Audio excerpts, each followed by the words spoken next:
আসসালামু আলাইকুম ভিউয়ার্স, জানিয়ে দিব সর্বশেষ সংবাদগুলো।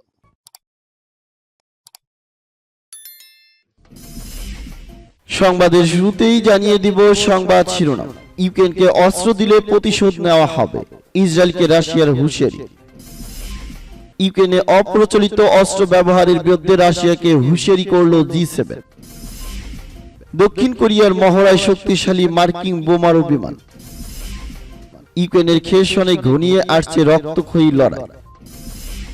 এবং জানিয়ে দিব সর্বশেষ শিরোনাম। ইমরানকে হত্যার ষড়যন্ত্রের অভিযোগ নিয়ে যা বলল পাকিস্তান সেনাবাহিনী। এতক্ষণ শুনছিলেন সংবাদ শিরোনাম, এখন শুনবেন সংবাদের বিস্তারিত। তো বন্ধুদের কাছে রিকোয়েস্ট রইল, এই ভিডিওতে একটা লাইক দিবেন, আর ভালো লাগলে অবশ্যই বন্ধুদের মাঝে শেয়ার করে দিবেন। ইউক্রেনকে অস্ত্র দিলে প্রতিশোধ নেওয়া হবে, ইসরায়েলকে রাশিয়ার হুঁশিয়ারি। রাশিয়ার হুঁশিয়ারি উচ্চারণ করে বলেছে, ইহুদিবাদী ইসরায়েল যদি ইউক্রেনকে অস্ত্র ও সামরিক সরঞ্জামাদি দিয়ে চলমান এই সংঘর্ষে সহায়তা করে, তাহলে তেল আবিবের বিরুদ্ধে প্রতিশোধমূলক ব্যবস্থা নেওয়া হবে। রাশিয়ার কূটনীতির সঙ্গে সম্পর্কযুক্ত দুটি সূত্রের বরাত দিয়ে ব্লুমবার্গ টেলিভিশন নিউজ নেটওয়ার্ক গতকাল এ তথ্য দিয়েছে। রিপোর্টে বলা হয়েছে, ইসরায়েল যদি নিজে সরাসরি অথবা তৃতীয় কোনো পক্ষের মাধ্যমে ইউক্রেনকে ক্ষেপণাস্ত্র প্রতিরক্ষা ব্যবস্থা সরবরাহ করে, তাহলে মস্কো তার জবাব দেবে। তবে ইসরায়েলের বিরুদ্ধে রাশিয়া কি ধরনের ব্যবস্থা নেবে ওই রিপোর্টে তা সুনির্দিষ্টভাবে বলা হয়নি। সাম্প্রতিক দিনগুলোতে নানা সূত্র থেকে খবর পাওয়া যাচ্ছে যে ইসরায়েল ইউক্রেনকে অস্ত্র ও সামরিক সরঞ্জামাদি পাঠানোর চিন্তা করছে। তবে ইসরায়েলের ক্ষমতার পালা বদলের কারণে তেল আবিব এই নীতি অব্যাহত রাখবে কিনা তাই নিয়ে প্রশ্ন দেখা দিয়েছে। ইসরায়েলের সাবেক প্রধানমন্ত্রী বেনিয়ামিন নেতানিয়াহু নির্বাচনের পর নতুন সরকার গঠন করতে যাচ্ছেন এবং রাশিয়ার প্রেসিডেন্ট ভ্লাদিমির পুতিনের সঙ্গে তার সুসম্পর্ক আছে বলে জনশ্রুতি রয়েছে।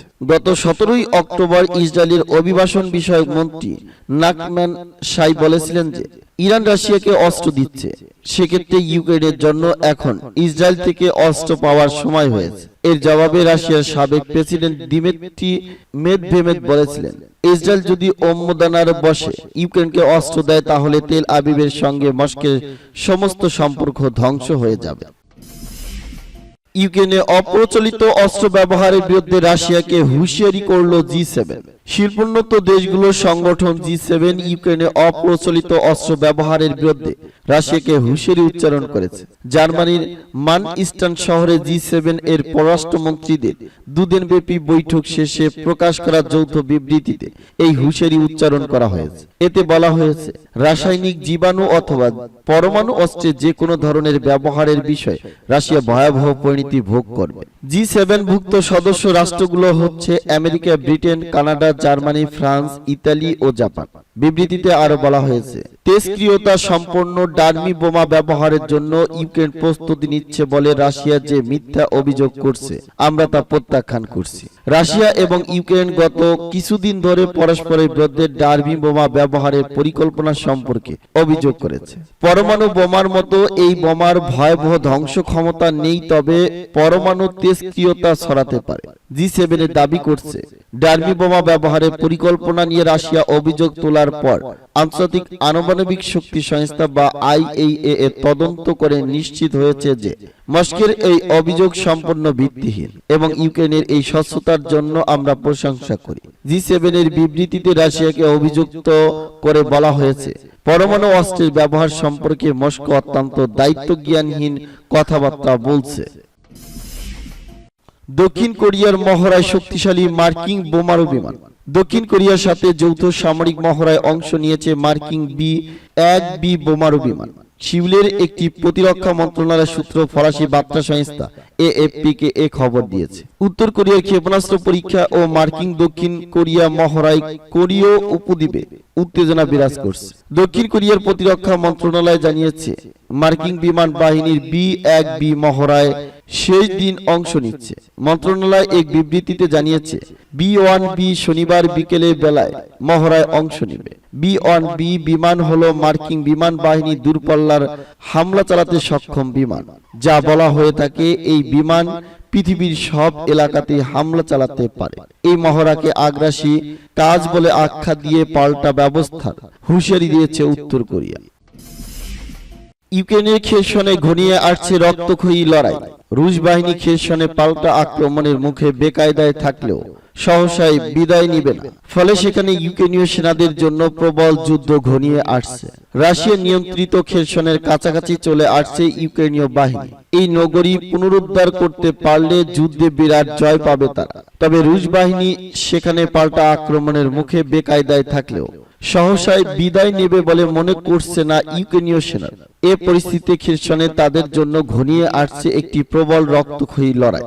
রাশিয়ার প্রেসিডেন্ট ভ্লাদিমির পুতিনও এরই মধ্যে ইউক্রেনের দক্ষিণের এই খেরসন অঞ্চল থেকে বাসিন্দাদের সরিয়ে নেওয়ার অনুমোদন দিয়েছে। খেরসনের দিকে ইউক্রেনীয় বাহিনী ক্রমেই এগিয়ে যেতে থাকায় পুতিন বলছেন, হামলা থেকে বাঁচতে বিপজ্জনক এলাকাগুলো থেকে মানুষজনের চলে আসা উচিত। খেরসন থেকে এরই মধ্যে অন্তত 70,000 মানুষ চলে গেছে।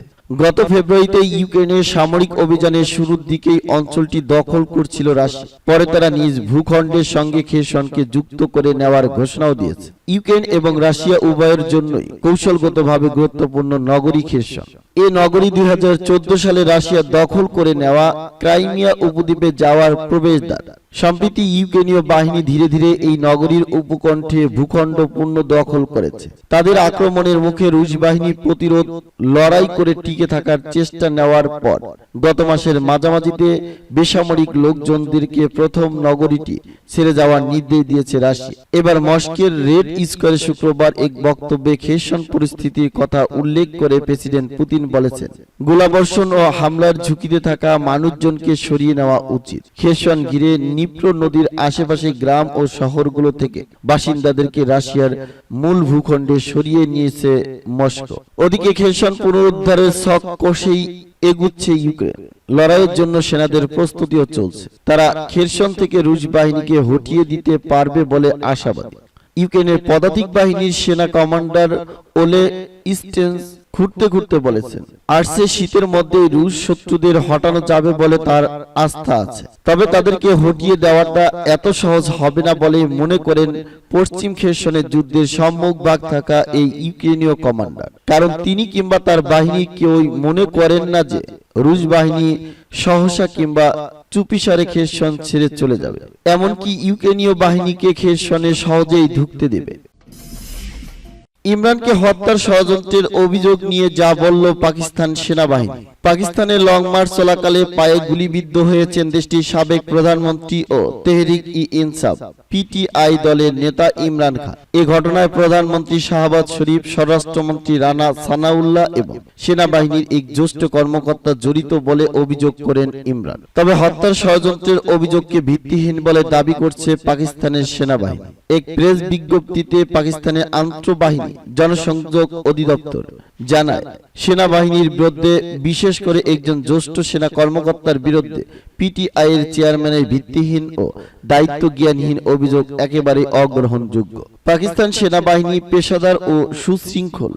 আমাদের কর্মকর্তাদের উপর ভিত্তিহীন অভিযোগগুলো অত্যন্ত দুঃখজনক এবং এটি তীব্র নিন্দাজনক। কাউকে দায়মুক্তি সহ প্রতিষ্ঠান বা সেনাদের মানহানি করতে দেওয়া হবে না। এদিকে বন্দুকধারীর হামলায় আহত হওয়ার পর গতকাল শুক্রবার প্রথম জনসম্মুখে আসেন ইমরান। তিনি বলেন, আমরা ইতিহাস থেকে শিখিনি। আমি যখন প্রথম মার্চে নেমেছিলাম তখন বলেছিলাম তারা আমাকে হত্যা করবে। আমি জাতির কাছে জানতে চাই, আমরা কি এভাবে থাকতে চাই নাকি আমরা আমাদের ভাগ্য বদল করে মুক্ত হতে চাই।